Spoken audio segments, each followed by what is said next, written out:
जाता है कि शेर जब कमज़ोर होता है तो कुत्ते भी उस पर शिकार करने लगते हैं। राजनीति में भी कहा जाता है कि राजनीति में जब नेता ताकतवर होते हैं तो सब लोग चुप रहते हैं, लेकिन नेता जैसे ही कमज़ोर पड़ते हैं, वोट बैंक उनका खिसकता है, तो जितने छोटे छोटे दल हैं उन पर हावी हो जाते हैं। 4 कोस में भाषा बदले 10 कोस में पानी। तो नीतीश कुमार का है कि वो 5 साल स्थिर रह ही नहीं सकते हैं। राजनीति का मूल मंत्र है, अगर आप ताकतवर हैं तो आपके आगे पीछे लोग रहेंगे, और जैसे ही कमज़ोर होइएगा तो सब लोग आप पर हावी हो जाएंगे। साल पूर्णते ही इनको हटाने की कवायद शुरू हो जाएगी। कहीं नीतीश कुमार और चंद्रबाबू नायडू बीच में पलटी मार दिए तो बीच में भी सत्ता जा सकती है। नरेंद्र मोदी जी अपना मनमानी तानाशाही रवैये से सरकार चलाएं, एकदम ठाठ से एकदम सबको दबा कर सरकार चलाएं, तो इस बार उनके लिए चुनौती है। नमस्कार, आप देख रहे हैं आरएडी न्यूज़। मैं हूं योगेश चक्रवर्ती। नरेंद्र दामोदर दास मोदी तीसरी बार 8 जून को प्रधानमंत्री पद की गोपनीयता की शपथ लेंगे। इस बार उनके कुनबे में नीतीश कुमार और चंद्रबाबू नायडू शामिल हैं। ये दोनों किंग मेकर के नाम से बुलाए जा रहे हैं और कहा जा रहा है कि इन्हीं दो किंग मेकर की वजह से पीएम मोदी तीसरी बार पद और गोपनीयता की शपथ लेने जा रहे हैं।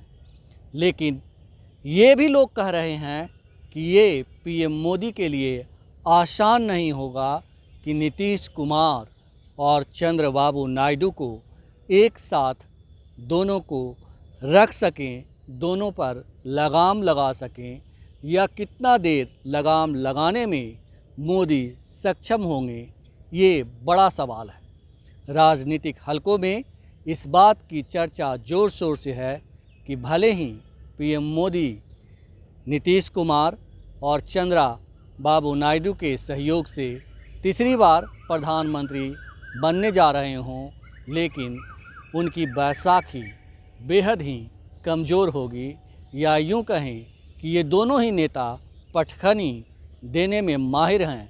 कब चारों खाने चिट कर देंगे मोदी को इसकी भनक भी नहीं लगेगी। हमारे साथ सीनियर जर्नलिस्ट संतोष कुमार जी हैं। हम समझते हैं कि पीएम मोदी के लिए कितनी बड़ी चुनौती हैं सीएम नीतीश और आंध्र प्रदेश के पूर्व मुख्यमंत्री और टीडीपी के अध्यक्ष चंद्रबाबू नायडू। सर, देखिए, मुख्यमंत्री नीतीश कुमार और चंद्रबाबू नायडू दोनों प्रधानमंत्री नरेंद्र मोदी से राजनीतिक रूप से सीनियर हैं और दोनों नरेंद्र मोदी जी के कट्टर विरोधी माने जाते हैं। जब गुजरात दंगे हुए थे तो उस समय सबसे पहला विरोध करने वाले चंद्रबाबू नायडू थे। उन्होंने विरोध किया था और उनको इस्तीफे और हटाने की बात की थी। उस समय वाजपेयी सरकार में शामिल थे चंद्रबाबू नायडू जी। नीतीश जी भी शामिल थे, इन्होंने भी विरोध किया। नीतीश कुमार जी का तो ये स्थिति था कि वो देखना तक नहीं पसंद करते थे, और यहाँ तक कि 2005 में बिहार में चुनाव प्रचार में तक नहीं आने दिया। 2005 हो, 2010 हो, चुनाव प्रचार के लिए उन्होंने नरेंद्र मोदी जी को बिहार नहीं आने दिया जी। इतनी कट्टरता थी नीतीश कुमार की। खींच लिया था जो अलग 14 में जब यहाँ बीजेपी की बैठक थी तो भोज का नीतीश कुमार ने दावत दिया था, लेकिन जब पता चला कि नरेंद्र मोदी आने वाले हैं तो उन्होंने भोज कैंसिल कर दिया। इतनी नाराज़गी रहती थी। बाद के दिनों में राजनीतिक हालात बदले और नरेंद्र मोदी जी का कद जैसे जैसे बढ़ा तो लोग उनके पीछे आने लगे और नीतीश कुमार भी उनके शरण में गए 16-17 में। उसके बाद चंद्रबाबू नायडू भी उनके शरण में गए, और लेकिन फिर उसके बाद नीतीश कुमार भी उनको छोड़ करके भागे फिर, और चंद्रबाबू नायडू भी हटे उनको छोड़ करके, मोदी जी को छोड़ करके। 18 में हटे चंद्रबाबू नायडू, और मुझे लगता है कि नीतीश कुमार हटे थे 21-22 में। उसके बाद फिर ठीक एन चुनाव के पहले, लोकसभा चुनाव के पहले, नरेंद्र मोदी जी ने नीतीश कुमार को भी अपने पाले में किया और चंद्रबाबू नायडू को भी अपने पाले में किया। नहीं तो जो स्थिति देश के जो हालात थे, प्रधानमंत्री से इतनी नाराज़गी थी लोगों में कि अगर नीतीश कुमार और चंद्रबाबू नायडू नहीं रहते तो आज नरेंद्र मोदी 200 से नीचे सीट पर रहते। ठीक 2004 की पुनरावृत्ति होती, लेकिन ये हुआ नहीं, क्योंकि प्रधानमंत्री नरेंद्र मोदी और गृह मंत्री अमित शाह दूरदर्शी निकले और उन्होंने इंडिया गठबंधन के सिरमौर नीतीश कुमार को अपने पाले में कर लिया। नहीं तो आज बिहार में 2 अंक में आना मुश्किल था। अगर नीतीश कुमार आज इंडिया गठबंधन में रहते तो आज इंडिया गठबंधन की सरकार निश्चित बनती। चंद्रबाबू नायडू अगर इंडिया गठबंधन में रहते तो निश्चित तौर पर इंडिया गठबंधन की सरकार बनती। फुल बहुमत से आज 300 सीट से ऊपर इंडिया गठबंधन रहता अगर चंद्रबाबू नायडू रहते और नीतीश कुमार रहते तो सरकार बनती।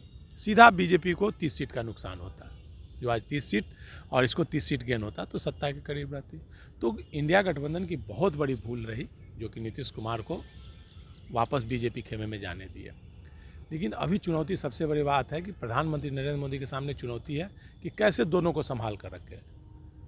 दोनों संभलने वाले, दोनों शांत रहने वाले व्यक्ति नहीं है। नीतीश कुमार बोला जाता है कि देश का है कि 4 कोस में भाषा बदले 10 कोस में पानी। तो नीतीश कुमार का है कि वो 5 साल स्थिर रह ही नहीं सकते हैं। आप शुरू से देख लीजिए 2005 के बाद से वो अब तो और ज़्यादा हो गए हैं, हमेशा पाला बदलने के लिए माहिर जाता है। उनका नाम पलटू राम लोगों ने रख दिया है। चंचल चितवन है, मतलब हमेशा वो थोड़ा सा। तो अब नीतीश कुमार विशेष राज्य का दर्जा की मांग करेंगे, ज़्यादा मंत्रिमंडल में ज़्यादा सदस्यों की मांग करेंगे। चंद्रबाबू नायडू भी विशेष राज्य का दर्जा की मांग कर रहे हैं आंध्र के लिए, और वो भी ज़्यादा मंत्री की मांग करेंगे। तो दोनों को मिलाकर, उसके अलावा चिराग पासवान है, वो भी मंत्रिमंडल में 2 सीट मांगेंगे। तो सबको लेकर चलना, जो नरेंद्र मोदी जी अपना मनमानी तानाशाही रवैये से सरकार चलाएं, एकदम ठाठ से एकदम सबको दबा कर सरकार चलाएं, तो इस बार उनके लिए चुनौती है सरकार चलाना। चूँकि सब लोग, बहुमत नहीं है उनके पास और सब लोग पुराना बदला उनसे लेना चाहेंगे। नीतीश कुमार जी को जितना टॉर्चर किया गया, उनकी पार्टी को तोड़ने का प्रयास किया गया।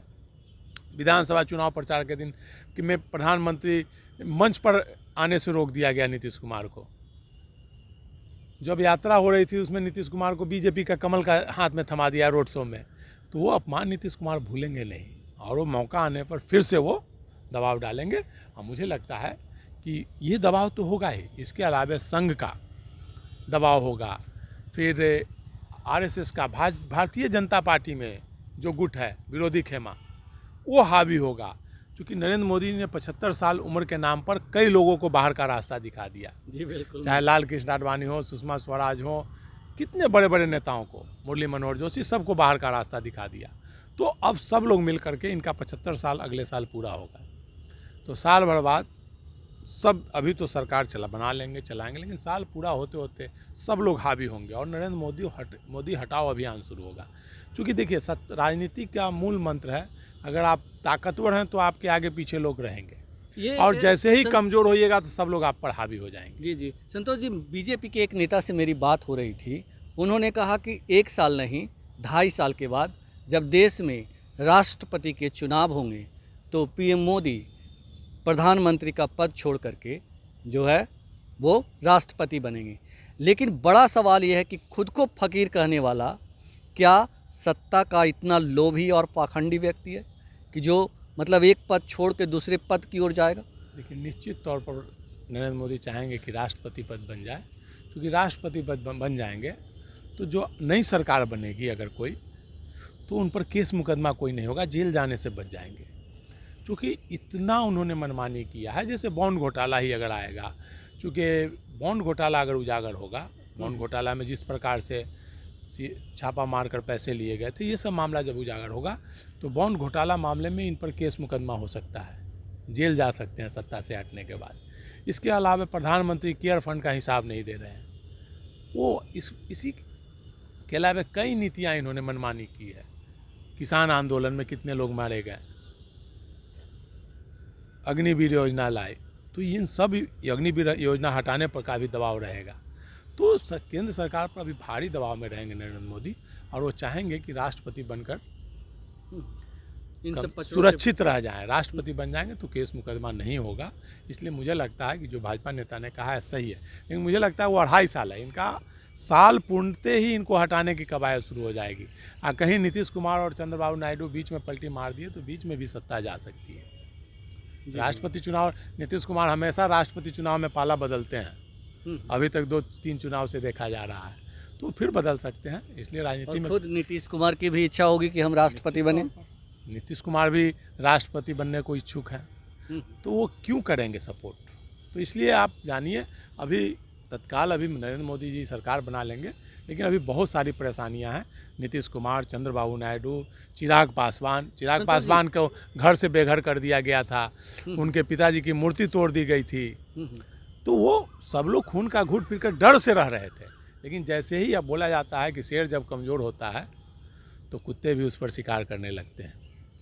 तो राजनीति में भी कहा जाता है कि राजनीति में जब नेता ताकतवर होते हैं तो सब लोग चुप रहते हैं, लेकिन नेता जैसे ही कमज़ोर पड़ते हैं, वोट बैंक उनका खिसकता है, तो जितने छोटे छोटे दल हैं उन पर हावी हो जाते हैं। तो वही स्थिति अब नरेंद्र मोदी जी की है। बिल्कुल। संतोष जी, आपने कहा कि नीतीश कुमार की भी इच्छा है राष्ट्रपति बनने की, तो नीतीश कुमार को अगर कांग्रेस ऑफर देगी कि भाई आप राष्ट्रपति बन जाओ, तो ऐसे में तो वो नीतीश कुमार मना नहीं कर मैंने पाएंगे। बोला ना, नीतीश कुमार आप देखते जाइए ना, हम्म, नीतीश कुमार भी और चंद्रबाबू नायडू भी कभी भी पाला बदल सकते हैं, और राष्ट्रपति पद के लिए तो नीतीश कुमार कहीं भी चले जाएंगे, आप जी, जान जी। लीजिए, और उससे पहले भी जा सकते हैं। लेकिन केवल नीतीश कुमार के आने से इंडिया गठबंधन की सरकार नहीं बनेगी, दोनों आएंगे तभी सरकार बनेगी, और ये तभी संभव है जब दोनों आएंगे।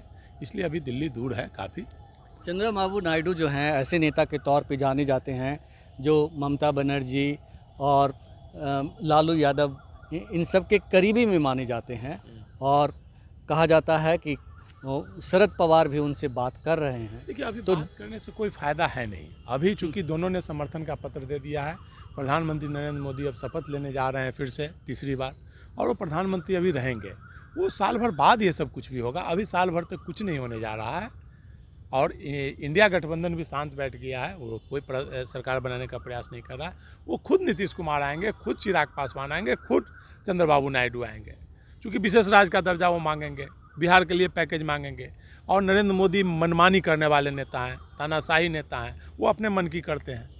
अब नीतीश कुमार की बात नहीं मानी जाएगी तो फिर वो पाला बदलेंगे, लेकिन निश्चित तौर पर आप जान लीजिए, नीतीश कुमार आने वाले वर्षों में पाला निश्चित तौर पर बदलेंगे। ये बताएं कि पीएम मोदी के लिए ये जो चुनौती आप कह रहे हैं कि बहुत बड़ी चुनौती होगी, तो आपको लगता है कि मतलब पीएम मोदी की चुनौती की शुरुआत उनके घर से होगी और सबसे पहले बीजेपी और आरएसएस के लोग उनको आंख दिखाएंगे? मैंने बोला ना, अभी साल भर तक कुछ नहीं होगा। नवंबर में जो चुनाव होंगे, अक्टूबर नवंबर में 4 राज्यों के चुनाव हैं, उसके साथ बिहार में भी चुनाव कराने की बात हो रही है। तो उसके बाद आप देखिएगा 6 महीना साल भर बाद भाजपा के लोग भी नरेंद्र मोदी पर दबाव डालेंगे कि आपका 75 साल हो गया, आप रिटायर कीजिए, अब नया नेता बनेंगे, नेता की बात आएगी। संघ के लोग भी दबाव डालेंगे, और भाजपा में भी, साथ में ही गठबंधन धर्म के लोग भी प्रधानमंत्री नरेंद्र मोदी पर दबाव डालेंगे, और नहीं तो वो बाहर का रास्ता नापेंगे। और निश्चित तौर पर ये दबाव की राजनीति रहेगी। और प्रधानमंत्री जी के लिए अभी तक जो उन्होंने राजनीति की है, अपनी मनमानी की है, लेकिन ये दौर जो आया है, ये चरण, भले वो प्रधानमंत्री बन जाएंगे, लेकिन उनके सामने नीतीश कुमार चुनौती रहेंगे, चंद्रबाबू नायडू चुनौती रहेंगे, चिराग पासवान चुनौती रहेंगे, और आरएसएस भी चुनौती रहेगा, संघ। और भाजपा के भी जो विरोधी गुट हैं, गडकरी गुट हैं, चाहे राजनाथ गुट हैं, चाहे योगी गुट हैं, ये लोग उनके लिए चुनौती होंगे। आपको क्या लगता है कि उत्तर प्रदेश में ऐसे ही हार गए? उत्तर प्रदेश में राजनाथ सिंह और योगी, राजपूत समाज का वोट इंडिया गठबंधन को मिला। आपको 2004 में जब वाजपेयी जी की सरकार गिरी थी, तो उस समय गुजरात में नरेंद्र मोदी मुख्यमंत्री थे, और सबसे कम सीट गुजरात में आई थी। नरेंद्र मोदी जी ने अपनी दूर की राजनीति देखते हुए गुजरात में भाजपा को हराने का काम किया था। वही रणनीति उत्तर प्रदेश में योगी आदित्यनाथ ने अपनाई। वो दूर की राजनीति देखते हुए उत्तर प्रदेश में उन्होंने हराने का काम किया। और नरेंद्र मोदी पर पार्टी के अंदर भी दबाव रहेगा, आरएसएस का भी दबाव रहेगा, और गठबंधन धर्म के लोगों का भी दबाव रहेगा। तो प्रधानमंत्री नरेंद्र मोदी भले ही तीसरी बार पद और गोपनीयता की शपथ ले लें और प्रधानमंत्री बन जाएं, लेकिन उनके पास चुनौतियों का अंबार होगा, पहाड़ होगा, और इस पहाड़ से नीचे उतरना उनके लिए एक बड़ी चुनौती होगी, क्योंकि वे चारों तरफ से घिरे होंगे, अपनों से घिरे होंगे, और बाहरी जो नेता हैं, बाहरी जो उनके विरोधी हैं, उनसे भी घिरे होंगे। और इसके साथ साथ ही संघ भी उनसे अपना हिसाब किताब चुकता करने के लिए तैयार बैठा है। यही नहीं, अगर पीएम मोदी 1 साल के बाद अगर किसी कारण से उन्हें पीएम पद छोड़ना पड़ता है तब उन्हें जेल जाने से भी कहा जाता है कि कोई बचा नहीं पाएगा। तो तमाम तरह की चुनौतियां उनके सामने पड़े हैं और इससे निपटना उनके और अमित शाह के लिए एक बड़ी चुनौती होगी। फ़िलहाल इतना ही। आप हमें फेसबुक पर फॉलो करें, यूट्यूब पर सब्सक्राइब करें, लाइक करें, शेयर करें, कमेंट करके अपना महत्वपूर्ण विचार और सुझाव ज़रूर दें। धन्यवाद।